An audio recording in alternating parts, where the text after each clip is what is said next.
This is the next challenge. Here we have two programs. In the first question, we are assigning the value 3 to the integer variable x, and in the next statement, we are assigning 3.0 to the float variable y.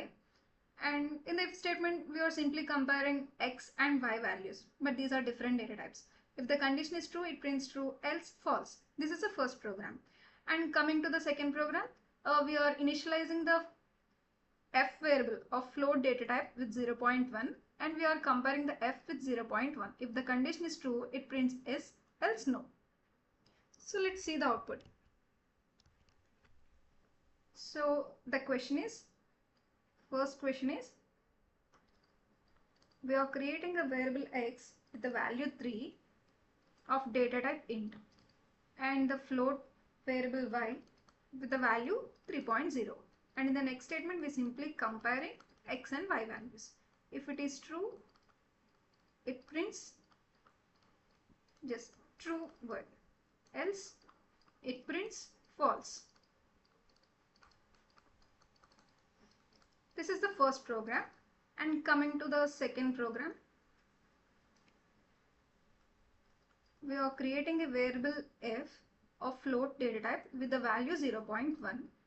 And in the if condition, we are comparing this f with the value 0.1. If the condition is true, it prints yes, else it prints no. So output ఏంటో చూద్దాం. ఈ two programs solve చేసే ముందు we need to know a concept, because ఇక్కడ X అనే variable ఏంటి, ఈ X అనే వేరియబుల్ యొక్క type integer data type, Y variable యొక్క డేటా టైప్ ఏంటి ఫ్లోట్. ఈ డిఫరెంట్ డేటా టైప్స్ని కంపేర్ చేయడానికి ట్రై చేస్తున్నాం. ఈ డిఫరెంట్ టైప్స్ యూస్ చేసినప్పుడు వాటి మధ్య ఆపరేషన్స్ పెర్ఫామ్ చేసినప్పుడు అవి ఎలా బిహేవ్ చేస్తాయో ఒకసారి చూద్దాం. ఫస్ట్ కాన్సెప్ట్ చూసి నెక్స్ట్కి సాల్వ్ చేద్దాం. ఫస్ట్ ఈ టూ ప్రోగ్రామ్స్ సాల్వ్ చేయాలంటే we need to know a concept called type casting or type conversion. Type casting or type conversion. ఒక సింపుల్ ఎగ్జాంపుల్ చూద్దాం. For suppose int X equal to 10 అనే వాల్యూని store చేశాను. నాకు ఎలాంటి ఎర్రర్ రాకుండా ఈ 10 అనేది ఎక్స్ అనే వేరియబుల్లో స్టోర్ అయింది. ఫ్లోట్ వేరియబుల్ తీసుకున్నాను. ఈ ఫ్లోట్లో 10.5 అనేది అసైన్ చేశాను. ఈ 10.5 వైలో స్టోర్ చేశాను. ఇది పర్ఫెక్ట్గా వై అనే దాంట్లో స్టోర్ అయింది. ఇప్పుడు ఇదే ప్రోగ్రామ్ని ఇంట్ జెడ్ అనే దాంట్లో ఈ 10.5ని యాడ్ చేయడానికి ట్రై చేస్తున్నాను. ఏమవుద్ది, మనకి ఎర్రర్ రైజ్ అవుతుంది. ఈ 10.5 అనేది జెడ్లో స్టోర్ చేయలేము. ఇదే సినారియోని కొంచెం రివర్స్లో చూద్దాం. Like int X equal to 10 store చేశాను, float y equal to 10 store చేశాను. ఈ టూ కేసెస్లో నాకు ఏమైనా ఎర్రర్ వస్తుందా అంటే నో, రెండు పర్ఫెక్ట్గా వర్క్ అవుతాయి. బట్ ఈ రెండింటి మధ్య డిఫరెన్స్ ఏంటి, ఇక్కడ నేను ఈ 10 అనేది ఇంటీజర్ వాల్యూ, ఈ ఇంటీజర్ వాల్యూని ఫ్లోట్ వేరియబుల్లో స్టోర్ చేయడానికి ట్రై చేశాను. ఇక్కడ ఎలాంటి ఎర్రర్ రాలేదు. ఇక్కడ రెండు డిఫరెంట్ డేటా టైప్స్ అయినా సరే ఇంటీజర్ వాల్యూ అనేది ఫ్లోట్ వేరియబుల్లోకి పర్ఫెక్ట్గా అసైన్ అయ్యింది, ఎలాంటి ఎర్రర్ రైజ్ అవ్వలేదు. బట్ అదే రివర్స్ చేస్తే, ఆర్ ఇక్కడ ఫర్ సపోజ్ ఇది డబుల్ వాల్యూ అనుకుందాం, ఈ డబుల్ డేటా టైప్ని ఇంటీజర్ డేటా టైప్లో స్టోర్ చేస్తే మాత్రం ఎర్రర్ రైజ్ అయింది. ఈ సిచ్యువేషన్కి ఉన్న డిఫరెన్స్ ఏంటో చూద్దాం. రెండు డిఫరెంట్ డేటా టైప్స్ అయినా ఒక కేసులో వర్క్ అవుతుంది, ఒక కేసులో వర్క్ అవ్వట్లేదు. ఎందుకు? మనం ప్రీవియస్ ఛాలెంజ్ సాల్వ్ చేసేటప్పుడే ఈచ్ డేటా టైప్ యొక్క సైజ్ని చూసాం. For suppose character using 1 byte, short uses 2 bytes of memory, integer uses 4 bytes of memory, and long uses 8 bytes of memory, float 4 bytes, double 8 bytes. ఈ size యొక్క memory వాల్యూస్ని base చేసుకొని చూస్తే ఇక్కడ integer అనేది ఏంటి, ఇంటీజర్ డేటా టైప్ యొక్క size. Or for suppose double variable తీసుకున్నాను, మీకు ఇంకా క్లియర్గా అర్థం అవ్వాలంటే double data type, variable name y and value 10. ఈ 10 అనే వాల్యూ యొక్క డేటా టైప్ ఏంటి, ఇంటీజర్ డేటా టైప్. ఈ ఇంటీజర్ డేటా టైప్ యొక్క సైజ్ ఎంత, ఇది యూజ్ చేసుకునే మెమరీ ఏంటి, 4 bytes of memory. Double data type యొక్క మెమరీ ఎంత 8 బైట్స్. సో ఇక్కడ మనం ఏం చేస్తున్నాం, ఈ 4 బైట్స్ ఆఫ్ డేటాని 8 బైట్స్ ఆఫ్ మెమరీలో స్టోర్ చేయడానికి ట్రై చేస్తున్నాం. ఇది పాసిబుల్ అవుతుందా లేదా? ఇంకా మీకు బాగా అర్థం కావాలంటే చిన్న రియల్ లైఫ్ ఎగ్జాంపుల్ చూద్దాం. నేను ఒక బర్త్డే పార్టీకి వెళ్తున్నా. నా దగ్గర 3 గిఫ్ట్స్ ఉన్నాయి. ఒక స్మాల్ సైజ్ గిఫ్ట్, ఒక medium size gift and large size gift. 3 sizes of gifts ఉన్నాయి. వీటిని నేను డైరెక్ట్గా తీసుకెళ్ళాం కదా, గిఫ్ట్స్ని ప్యాక్ చేస్తాం. నా దగ్గర 3 గిఫ్ట్ బాక్సెస్ ఉన్నాయి. Small gift box and medium size gift box and large size gift box ఉంది. ఓకే, 3 బాక్సెస్ ఉన్నాయి ఈ 3 గిఫ్ట్స్ని ప్యాక్ చేయడానికి. ఇప్పుడు మనం కొన్ని కేసెస్ చూస్తే ఈ స్మాల్ సైజ్ గిఫ్ట్ని నేను ఈ స్మాల్ గిఫ్ట్ బాక్స్లో ప్యాక్ చేయగలనా? Is it possible? Yes, it is possible. Because సరిపోయే స్పేస్ ఉంది ఈ బాక్స్లో. 2 స్మాల్ సైజే కాబట్టి 2 సైజ్ మ్యాచ్ అయింది. సో నేను ప్యాక్ చేయగలను. ఇంకొక కేస్, ఈ స్మాల్ సైజ్ గిఫ్ట్ని నేను ఈ మీడియం బాక్స్లో ప్యాక్ చేయగలనా? Is it possible? Yes, it is also possible. Because కావాల్సిన దానికన్నా ఎక్కువ స్పేసే మనకు ఉంది. సో మనం ఈ చిన్న గిఫ్ట్ని ఈ మీడియం సైజ్ బాక్స్లో కూడా ప్యాక్ చేయగలం, స్టోర్ చేయగలం. నెక్స్ట్ ఇంకొక కేసు ఏంటి, ఈ స్మాల్ గిఫ్ట్ని నేను ఈ లార్జ్ బాక్స్లో ప్యాక్ చేయగలనా? Yes, this is also possible. Because ఈ గిఫ్ట్కి సరిపోయే ప్లేస్ కన్నా ఎక్కువే ఉంది. సో మనం స్టోర్ చేయగలం. అదే ఇంకొక సినారియో చూద్దాం. ఫర్ సపోజ్ ఈ లార్జ్ గిఫ్ట్ ఉంది. ఈ లార్జ్ గిఫ్ట్ని నేను ఈ లార్జ్ బాక్స్లో ప్యాక్ చేయాలి. ఇది పాసిబుల్ అవుతుందా? ఎస్, 2 సేమ్ సైజ్ కాబట్టి. ఈ లార్జ్ గిఫ్ట్ని నేను ఈసారి ఈ స్మాల్ బాక్స్లో ప్యాక్ చేయాలని ట్రై చేస్తున్నాను. ఇది పాసిబుల్ అవుతుందా? నో, బికాస్ దీనికి ఈ గిఫ్ట్ని ప్లేస్ చేయడానికి ఇందులో సరిపోయే ప్లేస్ లేదు. ఇది పాసిబుల్ అవ్వదు. ఇదే ఎగ్జాంపుల్ని ఇక్కడ మనం కంపేర్ చేస్తే, ఇక్కడ నేను ఏదైతే ఎగ్జాంపుల్ చెప్పానో మీరు కింద ఎగ్జాంపుల్కి రిలేట్ చేస్తే, ఇది 4 బైట్స్ అంటే నా స్మాల్ గిఫ్ట్. ఇది 8 బైట్స్ ఆఫ్ మెమరీ అంటే నా లార్జ్ బాక్స్. ఇక్కడ మనం ఏం చేస్తున్నాం, ఈ స్మాల్ గిఫ్ట్ని ఈ 4 బైట్స్ ఆఫ్ స్మాల్ గిఫ్ట్ని 8 బైట్స్ ఆఫ్ బాక్స్లో లార్జ్ బాక్స్లో ప్లేస్ చేయడానికి ట్రై చేస్తున్నాం. మనకి కావాల్సినంత స్పేస్ ఉంది కాబట్టి ఎలాంటి ఎర్రర్స్ లేకుండా ఇది పర్ఫెక్ట్గా ఈ వాల్యూని అసైన్ చేస్తుంది. బట్ ఇంటీజర్ వాల్యూని అసైన్ చేయదు. ఏదైతే వేరియబుల్లో స్టోర్ చేస్తున్నామో ఈ ఇంటీజర్ కాస్త డబుల్కి ప్రమోట్ అయ్యి అప్పుడు అసైన్ అవుతుంది. ఇక్కడ ఏం జరుగుతుంది, ఆటోమేటిక్గా జరుగుతుంది మనకి ఇది. ఎందుకంటే ప్లేస్ అనేది ఉంది, మనం స్టోర్ చేయాలనుకున్న గిఫ్ట్కి సరిపోయే ప్లేస్ ఉంది కాబట్టి ఎలాంటి ఎర్రర్స్ రాలేదు. ఇదే కేసుని ఈ కేసులో చూద్దాం. ఇంట్ z equal to double value 10.5 అనే ఒక డబుల్ వాల్యూని ప్లేస్ చేయడానికి ట్రై చేసాం. ఇది double data type. Double data type యొక్క మెమరీ సైజ్ ఎంత? 8 బైట్స్ ఆఫ్ డేటా. ఇది ఇంటీజర్ యొక్క సైజ్ 4 బైట్స్ ఆఫ్ డేటా. ఇక్కడ సినారియో రివర్స్ అయింది. అంటే ఒక లార్జ్ గిఫ్ట్ ఉంది. ఈ లార్జ్ గిఫ్ట్ని నేను అంటే 8 బైట్స్ లార్జ్ గిఫ్ట్ని 4 బైట్స్ ఒక స్మాల్ బాక్స్లో ప్యాక్ చేయడానికి ట్రై చేస్తున్నా. ఇది పాసిబుల్ అవుతుందా? ఈ కేసు పాసిబుల్ అవ్వదు, ఎందుకంటే సరిపోయే ప్లేస్ లేదు. అందుకే ఈ కేసులో మనకి ఏమైంది, ఎర్రర్ జనరేట్ అయ్యింది. మరి వీటిని ఎలా రిజాల్వ్ చేయాలి? బట్ నేను నా ప్రోగ్రాంలో ఖచ్చితంగా ఈ 10.5ని జెడ్కే అసైన్ చేయాలి. ఇక్కడ మనం 2 కేసెస్ చూసాం. ఈ 2 డిఫరెంట్ డేటా టైప్స్. ఇక్కడ అసైన్ చేసే వాల్యూ వేరే డేటా టైప్, ఇక్కడ డిక్లేర్ చేసిన వాల్యూ వేరే డేటా టైప్. ఇక్కడ కూడా సేమ్ కేస్, డబుల్ అనేది వేరే డేటా టైప్, నేను అసైన్ చేసే వాల్యూ వేరే డేటా టైప్.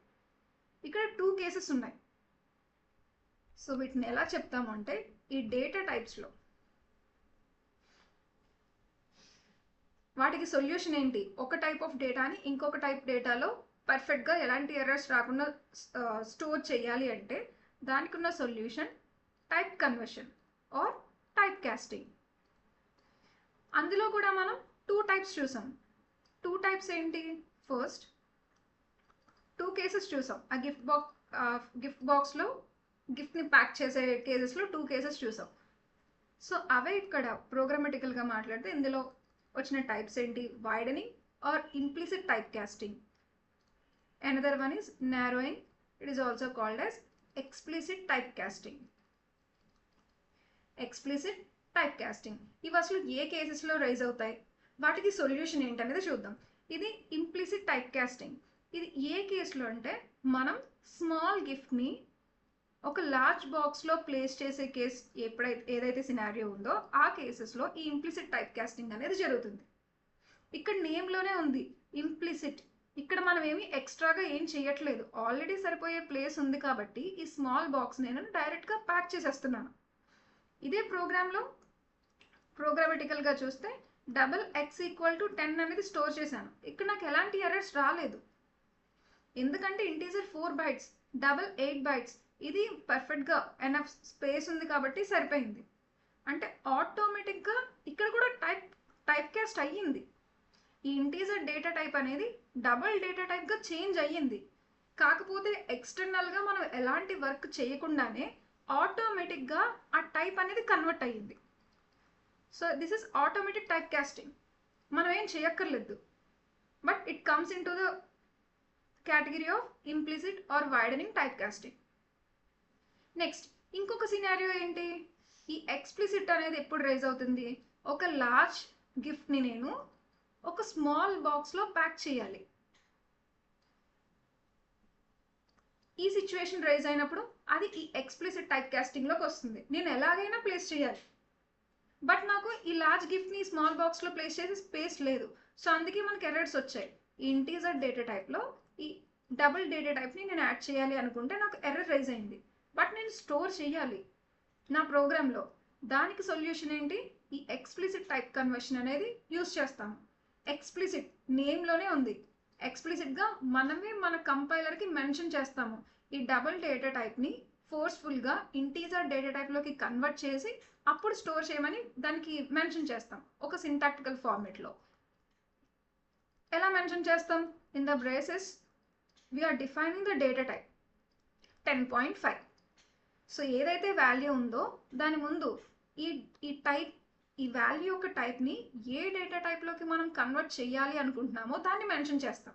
ఇన్ కేస్ దీన్ని ఫ్లోట్గా కన్వర్ట్ చేయాలంటే ఫ్లోట్, క్యార్ అయితే క్యార్, షార్ట్, బూలియన్ ఇలా పెరాంథసిస్లో మెన్షన్ చేస్తాం.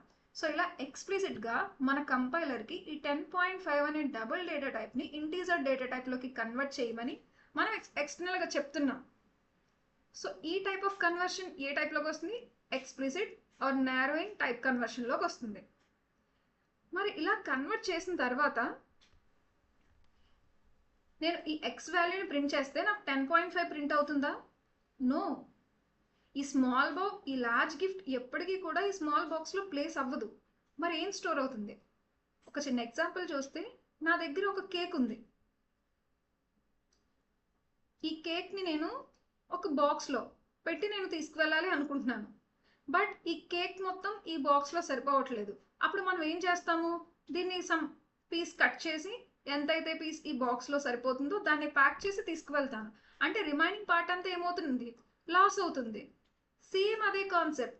ఇది 8 bytes ఆఫ్ డేటా అయినా సరే ఈ ఇంటీజర్ వాల్యూ అనేది 4 bytesని మాత్రమే స్టోర్ చేయగలదు. సో రిమైనింగ్ ఎక్స్ట్రా డేటా ఏదైతే ఉందో ఈ డేటాని లాస్ అయ్యి ఇది ఎంతైతే స్టోర్ చేయగలదో ఆ వాల్యూ మాత్రమే ఈ ఎక్స్ అనే వేరియబుల్లోకి స్టోర్ అవుతుంది. సో మీరు ఇలా అసైన్ చేసిన తర్వాత ఎక్స్ప్లిసిట్ టైప్ కాస్ట్ చేసిన తర్వాత ఎక్స్ వాల్యూని ప్రింట్ చేయడానికి ట్రై చేస్తే మనకు ఓన్లీ ఆ ఇంటీజర్ పార్ట్ మాత్రమే స్టోర్ అవుతుంది, రిమైనింగ్ పార్ట్ అంతా లాస్ అవుతుంది. This is called type casting. 2 types, implicit type casting and explicit type casting. ఈ ఇంప్లిసిట్లో మనం ఏం చేయక్కర్లేదు, ఎనఫ్ స్పేస్ ఉంది కాబట్టి ఇక్కడ ఆటోమేటిక్గా ఇంటీజర్ అనేది డబుల్కి ప్రమోట్ అవుతుంది. ఇక్కడ మనం ఎక్స్టర్నల్గా మెన్షన్ చెయ్యాలి ఏ టైప్కి కన్వర్ట్ చేయాలి అనేది. Now coming to our challenge. First దాంట్లో ఇది integer data type value 3, float y=3.0. ఇది ఫ్లోట్ డేటా టైప్. ఈ రెండు డిఫరెంట్ డేటా టైప్స్ని మనం కంపేర్ చేయడానికి ట్రై చేస్తున్నాం. రెండు కంపేర్ చేయడానికి ట్రై చేస్తే ఈ ఇంటీజర్ అనేది ఫ్లోట్కి ఇంప్లిసిట్ కన్వర్షన్ అవుతుంది. బికాస్ నార్మల్గా కంపేర్ చేస్తే 3 కన్నా 3.01 ఇక్కడ వరకు మన ఫ్లోట్ వాల్యూ అనేది స్టోర్ చేయగలదు. అంటే నథింగ్ బట్ ఇంటీజర్ కన్నా ఈ ఫ్లోట్ అనేది కొంచెం లార్జ్ వాల్యూస్ని స్టోర్ చేయగలుగుతుంది, ఈ ఫ్రాక్షనల్ పార్ట్ని. అంటే ఆబ్వియస్లీ ఇంటీజర్ కన్నా ఫ్లోట్ అనేది లార్జ్. స్మాల్ గిఫ్ట్ని లార్జ్ బాక్స్లో ఈజీగా ఆటోమేటిక్గా ప్లేస్ చేయొచ్చు కాబట్టి ఈ ఇంటీజర్ అనేది ఫ్లోట్కి కన్వర్ట్ అవుతుంది. ఆటోమేటిక్గా ప్రమోట్ అయ్యి, సో ఇక్కడ మనకి కంపేర్ అయ్యే వాల్యూస్ ఏంటి, 3 కాస్త 3.0గా ప్రమోట్ అవుతుంది. ఇక్కడ కంపేర్ చేసే వాల్యూ 3.0. సో రెండు ఆటోమేటిక్గా ప్రమోట్ అయ్యాయి, రెండు సేమ్ వాల్యూస్ కాబట్టి కండిషన్ ట్రూ అయ్యి మనకి ట్రూ అనేది ప్రింట్ అవుతుంది. ఈ కేసులో output is true. Okay, next ఇక్కడ నెక్స్ట్ ప్రోగ్రామ్ ఏంటి, ఫ్లోట్ ఎఫ్ ఈక్వల్ టు 0.1. ఈ ఎఫ్ని 0.1తో కంపేర్ చేస్తున్నాం. మనం జనరల్గా ఇది 0.1 ఇది 0.1 రెండు ఈక్వల్గా కనిపించి మనం ఎస్ అని పెట్టచ్చు. బట్ దిస్ ఇస్ రో, ఈ కండిషన్ ఫాల్స్ అవుతుంది. ఎందుకు, బికాస్ ఎప్పుడైతే మనం సిలో కాన్స్టెంట్ లిటరల్స్ యూస్ చేస్తున్నామో, 0.1 అనే ఒక కాన్స్టెంట్ లిటరల్ని యూస్ చేస్తున్నామో, our compiler consider it as a double data type. Double data type అంటే మనం ఆల్రెడీ చూసాం, it uses the 15 digits precision. అదే ఫ్లోట్ అయితే 7 డెసిమల్ ప్లేసెస్ ప్రెసిషన్ యూస్ చేస్తుంది. అంటే ఎప్పుడైతే నేను ఫ్లోట్ ఈక్వల్ టు 0.1 అని ప్లేస్ చేశానో, విచ్ మీన్స్ 0.1000175 ఇలా సమ్ వాల్యూని స్టోర్ చేస్తుంది, నాట్ డైరెక్ట్ 0.1. దీన్ని డబుల్తో కంపేర్ చేస్తున్నాం 0.1 అని. ఈ డబుల్ అనేది 0.00 సంథింగ్ వాల్యూ, 15 డెసిమల్స్. ఈ స్మాల్ గ్యాప్ వల్ల ఏదైతే స్మాల్ డిఫరెన్స్ ఉందో ఆ స్మాల్ డిఫరెన్స్ని కూడా ఎగ్జాక్ట్గా మ్యాచ్ చేస్తుంది. సో ఈ స్మాల్ డిఫరెన్స్ వల్ల ఈ రెండు ఈక్వల్ అవ్వవు.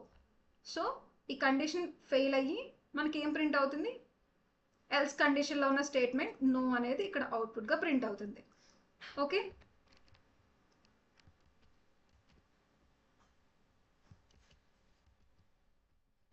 సో ఈ కేసులో ఫస్ట్ ఏంటి, ఈ రెండు ఇది integer data type and float data type రెండు కంపేర్ చేస్తున్నాం. ఇంటీజర్ అనేది ఫ్లోట్కి ఆటోమేటిక్గా కన్వర్ట్ అయ్యి ఈ రెండు మ్యాచ్ అయ్యి కండిషన్ ట్రూ అయింది కాబట్టి ట్రూ అనేది ప్రింట్ అవుతుంది ఈ కేసులో. So here the condition is true, output is also true.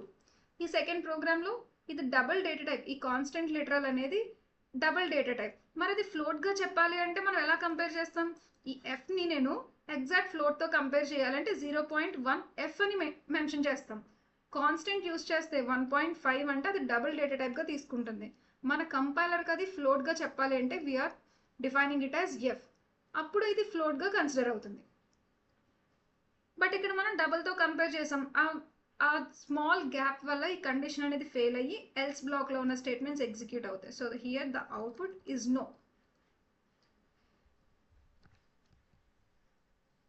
Okay, these are the solutions of day 6 to day 10. Hope you understand. Yeah, thank you.